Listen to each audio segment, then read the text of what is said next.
Bredhi 100 vjeçar nga New Yorku do të dekorojë qendrën Rockefeller për Krishtlindje. Familja Rast nga East Greenbush në New York gjithmonë ndërronte ta shihte pemën e tyre gjigante të bredhit norvegjez të zbukuronte qendrën Rockefeller për Krishtlindje. Kjo ëndër u bë realitet, por me një kthes prekse. Burri i Judy Dunn ndroi jetë në vitin 2020 në moshën 32 vjeçare. Megjithatë, pema e tyre do të shërbejë si një simbol i kujtimit të tij kur të ndriçojë qendrën Rockefeller për miliona vizitorë në këtë sezon festash. E di që im shoq do të kishte dashur shumë të ishte këtu për këtë moment, tha Judy Rush për NBC. Ne gjithmonë flisnim për pemën e qendrës Rockefeller.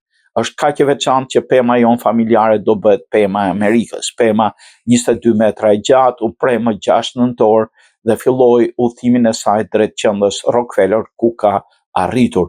Judy tha se pema ishte mbjellë nga stërgjyshit e burrit të saj në vitet 1920. Një mik i familjes që kishte një të afërm që punonte në qendrën Rockefeller, arriti të jepte një foto përmes pemës familjare e Rast kryekopshtarit të qendrës Eric Pauzi. Pauzi shkoi të shihte pemën nga afër dhe vendosi se ishte perfekte për ndriçimin e vitit 2025 me më shumë se 5.000 drita dhe një yll Swarovski në maj. Mendoj se do ta ndërroja sepse nuk mund të jetë e vërtetë, tha Judy. Ajo u rrit në New York dhe vizita tek pema në qendrën Rockefeller ishte një traditë vjetore familjare.